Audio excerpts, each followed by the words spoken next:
Okay, so we're always talking about optimizing everything, aren't we? Keto diets, VO2 max, sleep cycles. All the complex stuff, yeah. Exactly.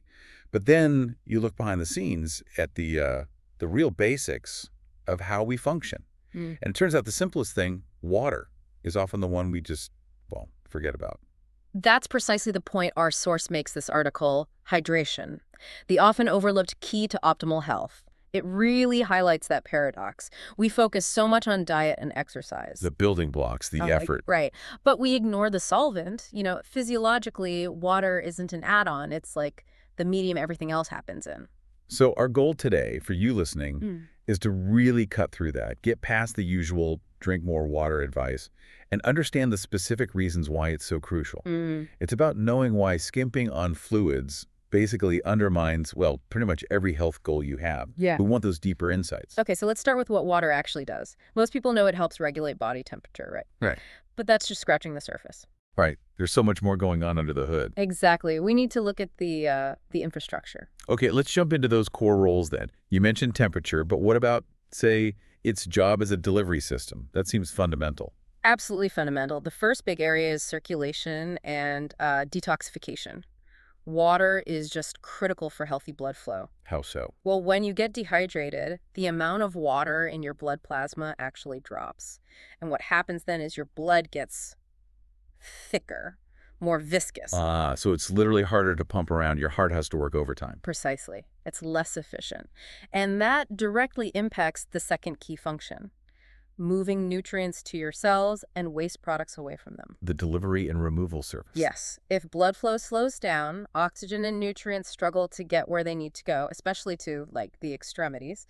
And waste removal, that slows right down, too. That takes longer to get that stuff to the kidneys and liver. So being poorly hydrated doesn't just make you feel tired. It's like your internal logistics are stuck in traffic. That's a great way to put it. And speaking of delivery, what about digestion? You could eat the healthiest meal imaginable. But if things are dry inside. Digestion is basically hydrolysis. It needs water to break down food chemically. You need water for digestive juices for actually absorbing the nutrients. Okay. So not enough water means poor breakdown, poor absorption, and often, a constipation because waste is moving through a system that lacks lubrication. Right. And that leads nicely into the structural stuff, joints. People worry about calcium or cartilage when they have joint pain. But water is huge for joint health, absolutely vital. That's the fourth key role, lubrication. We're talking about synovial fluid. The cushion. Exactly, the shock absorber. Proper hydration keeps that fluid the right volume, the right consistency. It reduces friction, protects against wear and tear. So if you're chronically dehydrated, that fluid can thin out or decrease in volume, makes your joints much more vulnerable. It's not just external, it's the internal cushioning. That's a really powerful link. Okay, moving from the physical, what about mentally? Is there a surprising hydration connection there? Oh, definitely. The fifth function, cognitive performance. We often separate mind and body, don't we? Yeah. But fluid balance links them tightly. Even mild dehydration, like losing just 1 or 2% of your body weight in water, can measurably impact concentration. Really? Just 1 to 2%? Yeah. Concentration, short-term memory. Some sources say complex cognitive tasks can decline by as much as 20%. Wow. So that mid-afternoon brain fog, Yeah. it might not just be lunch. It could literally be how much water you haven't had since breakfast. It absolutely could. It makes staying hydrated a necessity for performance, not just, a suggestion. Okay. And the sixth function, what ties it all together? That brings us back to where we started, actually. Temperature regulation, thermal regulation. Water absorbs excess heat really well. And sweating is how we release it. But if you're dehydrated, your body tries to hold on to fluid, so you sweat less efficiently, and that means you can overheat much faster. Your core temperature can spike, which is dangerous. Okay, so water's involved in everything. Blood thickness, brain power, joint cushioning, temperature. It's crucial we know the warning signs then. When is the system flashing red? Well, the body does signal its needs, but like we said, we often misread them. Thirst is the obvious one, of course. But by then, you're already behind, right? Exactly. You're playing catch-up. So what are the other signals? The ones we might just brush off? Fatigue is a big one. And headaches.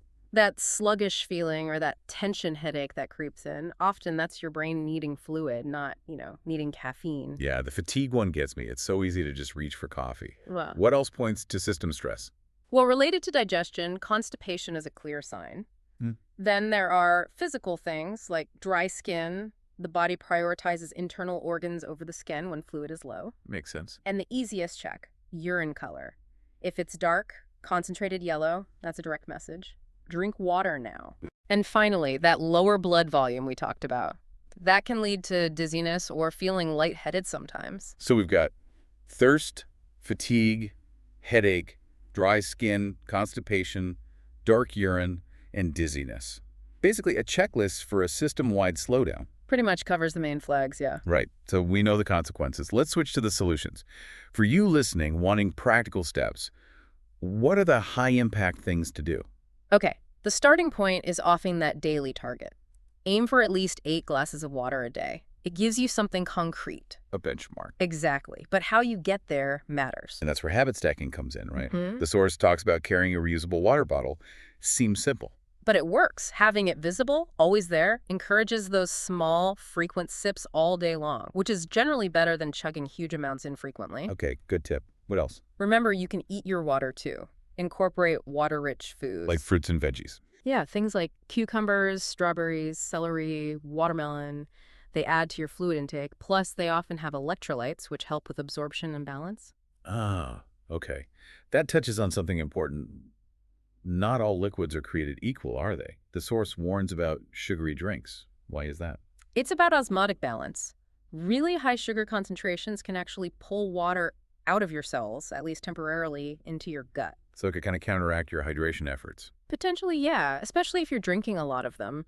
You get the liquid, but it might not be hydrating you as effectively as plain water or less sugary options. The goal is efficient hydration. Got it. Efficient hydration, not just liquid. What's the final tip? Self-awareness. Linking back to the cognitive point, don't just wait for thirst. Maybe make it a habit to drink water before, during, or after tasks that need focus. Know that it actually supports your thinking. Okay, great practical advice. Now let's zoom out a bit. This whole discussion came from material looking at holistic health. How does just drinking water fit into that bigger picture of wellness and healing? This is where it all connects. Hydration is seen as fundamental because it underpins, well, pretty much every recovery process in the body. How so? Give us an example. Think about your muscles and fascia connective tissue. Water helps keep them elastic and pliable. If tissues are dehydrated and stiff, they're more prone to injury, right? And they take longer to repair. Okay, that makes sense. And what about healing at a cellular level? Water's transport role must be vital there, too. Absolutely crucial. When your body's healing, say, after intense exercise or from an injury, you need to deliver building materials for repair. And just as importantly, you need to clear out the debris, the inflammation. Ah, like waste removal again. Exactly, and that involves the lymphatic system. Lymphatic drainage is key for clearing inflammation, and it relies heavily on having enough fluid volume to work properly. So if you're dehydrated. Lymphatic flow slows down, inflammation might stick around longer, healing can be delayed. That's a really significant connection. So being properly hydrated doesn't just make you feel better day to day. It actively speeds up and improves your body's natural repair processes. It essentially enhances the benefits you get from any other treatment or recovery effort. It's like an accelerant for wellness. Precisely. If you're committed to natural health, you have to nurture all aspects. And since water is involved in everything from nerve signals to joint health to waste removal, neglecting it means you're actively working against your body's ability to heal and thrive. Wow. Okay, this deep dive has really hammered home that water isn't just filler. It's like the operating system for the body. We learned dehydration makes blood thicker, slows down nutrient delivery, tanks cognitive function, and messes with joint cushioning. And it's essential for healing, lymphatic drainage, tissue repair. Right, that supports everything. The main takeaway, I think, is that we often chase complex fixes when mastering the fundamentals is key. Simple, but not easy sometimes. True. But if we accept that water is vital for getting nutrients in, getting waste out, reducing inflammation, boosting repair, it leads to a final thought for you to consider. What other seemingly simple daily habits, things that take minimal effort, might you be overlooking right now that are fundamentally changing how well your body can repair itself, recover, and just plain function at its best? That's a powerful question. Something to really think about. Make hydration a priority, starting today. Not just drinking, but really managing that fluid balance for optimization. You'll feel the difference. Until next time, keep learning. And keep thriving.